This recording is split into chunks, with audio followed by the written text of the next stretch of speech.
Fairy Factions Revived. This is a fork mod of Fairy Factions. You can now use it on newer version. This mod adds various fairies to the game. Usually they spawn in groups. The fairies have the primary goal of protecting the fairy queen, and if the queen is attacked, they will fight back against the attacker. The fairies have different divisions of labor. Some are good at fighting, some are good at healing. When a fairy faction loses its leader, all the other members of the faction will go into a state of panic. They will drop what they were doing and flee from whoever managed to slay their queen. You need to leave them alone for a little while to get over their loss. It usually takes about 30 seconds for them to stop crying. Once a fairy calms down, you can try to tame it to become its new leader. The tamed fairy will wear a flower hat on her head to show her trust in you. If you right-click on a fairy, you can place her on your head. They will use their respective abilities for the new owner, such as the medics will use the regenerative potion. When a fairy is above your head, you can let her grab your head and fly with her. Flight is not infinite, scouts fly you higher. You have multiple ways to interact with the fairy. You can change her hairstyle by using a scissor. If you name her Steve, her appearance will change. There are certain things in Minecraft that fairies find very offensive. If a tamed fairy gets an item she doesn't like, she will leave you.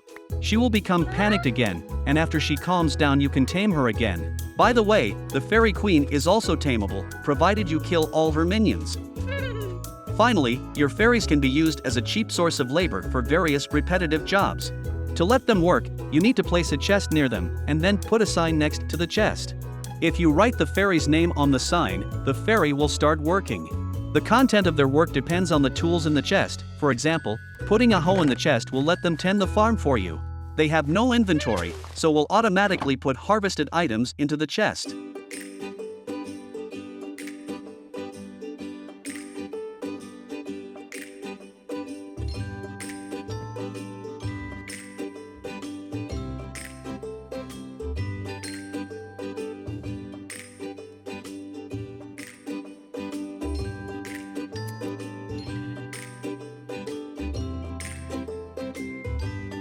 You can tame multiple fairies, so you can give them the same name if you want them to work together. EssentialGUI. EssentialGUI is a small mod that adds visual elements to make the player's life much easier.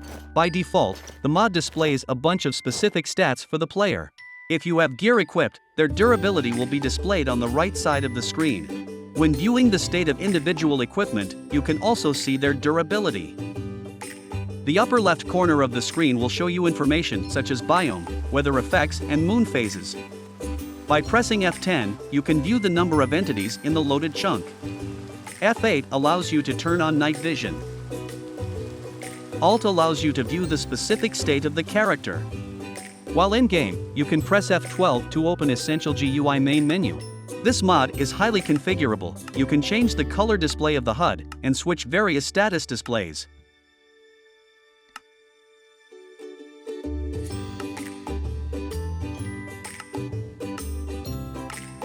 When interacting with other mobs, this mod will display the specific health of the entity.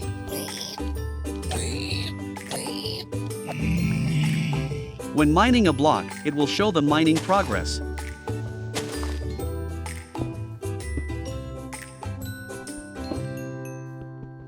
All foods now display specific information, including saturation provide and effects.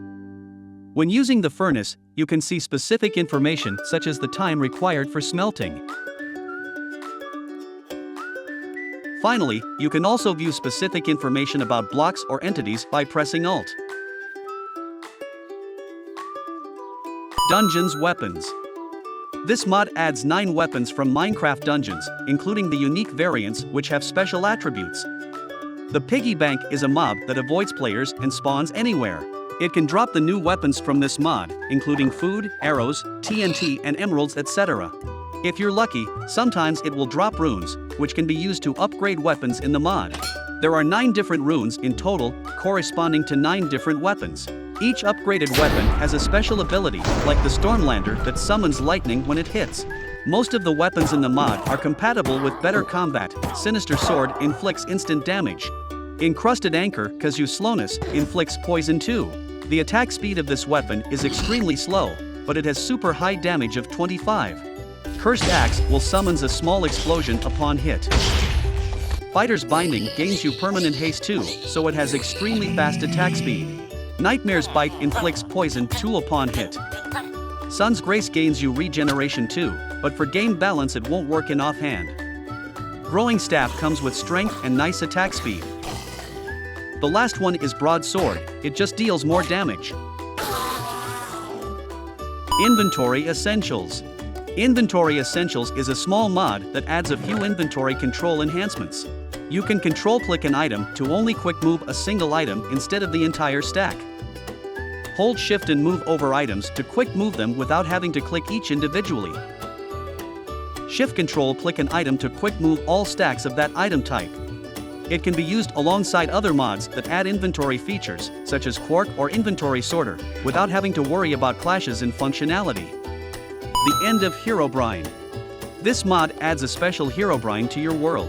Unlike other Herobrine mods, he's already in your world before you join it, and only your actions will determine how aggressive he becomes. You will be followed by Herobrine variants.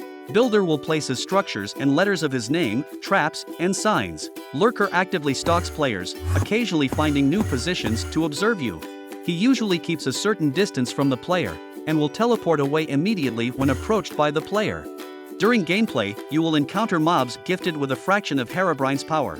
Each animal has unique abilities and won't attack unless provoked, so consider carefully what you will do around them. Each of them may have higher health, armor, attack damage, attack range, or debuff duration. To combat them, the mod adds a Notch's Blessing enchant. It allows you deals extra damage to all creatures, especially the possessed ones, and prevents Herobrine's rage from rising after each kill. Finally, to summon Herobrine's true form, you need to craft the totems. Netherrack Totem can weaken Herobrine and lures him into battle. Blackstone Totem needs to be activated with a Nether Star, which will make Herobrine mortal and forces him to fight to the death. Herobrine will keep restoring health while fighting. If weakened by a totem, the restoration will be reduced. If defeated, he will leave his head behind, a nice decoration. Ghost. This mod will add 2 friendly ghosts to your worlds. Ghost spawns in birch, dark oak, and oak forests at night. These ghosts can be tamed with glow berries. When tamed, they can be given either a number of torches, a totem of undying, or an enchanted item. When holding torches, they will find dark areas and light them up with a torch. When holding a totem of undying, it will activate if the player dies without them having to hold it.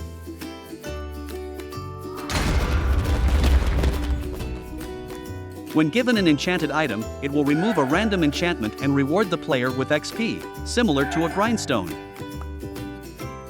Many ghosts cannot be tamed, they will seek out saplings to replant them. You can find them in dark oak forests, swamps, and flower fields at night. All the links are in the description. Have fun and don't forget to sub my channel.